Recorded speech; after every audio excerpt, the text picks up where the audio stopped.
In this demo, I will be walking you through how we can create an invoice from the contract that has just been signed. Now, this is just walking step by step. The request came in. From the request, we created the proposal. And from the proposal, we created the contract. And from the contract, we want to create the invoice. The flow can go either ways. You don't always have to go in a linear pattern. Okay. So this is just for the demo. You can create your invoice from the client by not having a proposal contract. It all depends on how the operations of your business. You have a lot of flexibility. Now, enough with the talking. Let's head over to the screen and see how this really works out. So this was the contract that we created. So in this case, we have the ability to generate that invoice. Remember, you can still generate an invoice from a proposal. You can generate an invoice for a client. It's not mandatory for you to have a proposal or a contract in order to generate an invoice. The system is designed to be flexible.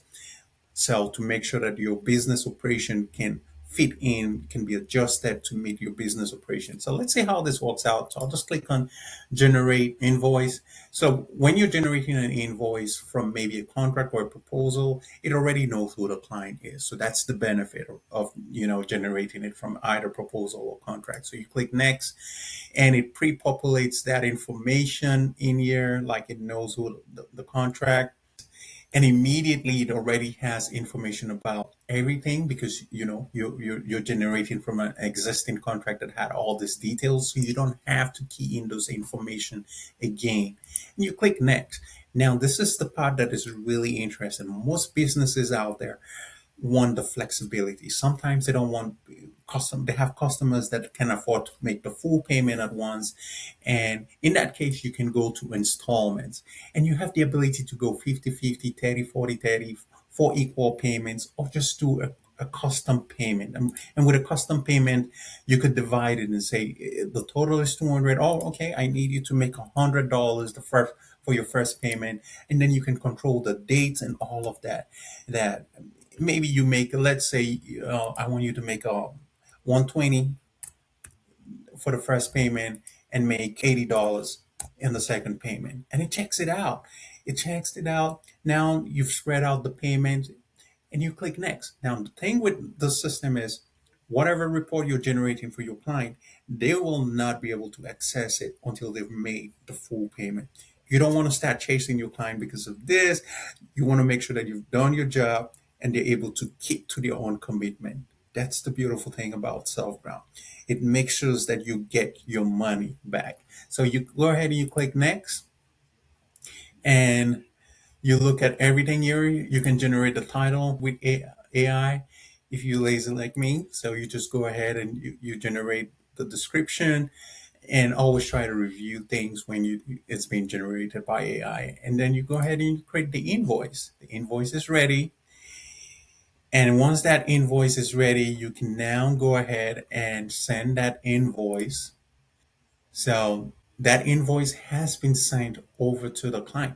So if I went over this way, assuming this was the email of the client, they will get an email that there's a new invoice.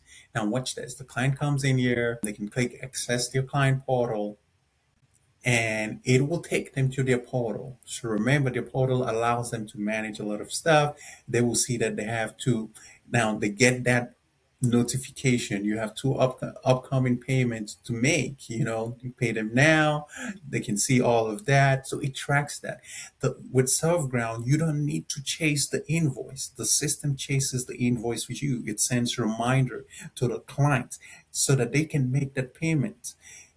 So let's say the client says, okay, I see that, let me go ahead and make this payment. So it clicks on that, it takes them over there, and they can now come over here and say pay now, and it will take them to the payment screen, and they will go and say, all right, I can pay. So it gives them the flexibility to pay with different ways. Okay, so in this case, we'll just pay with card.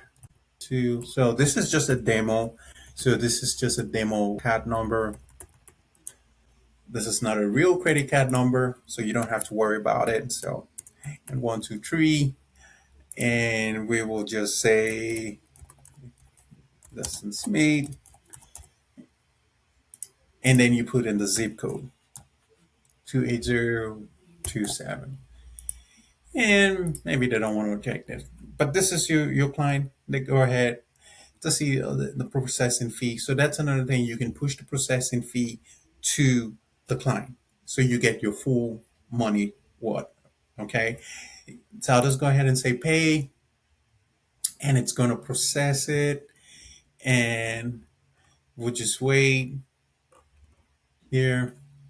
And the processing is ongoing, so just give it a few seconds. Remember, just a demo here, and that should be done in a moment. So right there, it shows it. It knows that the first payment has been done. That's the beauty about it.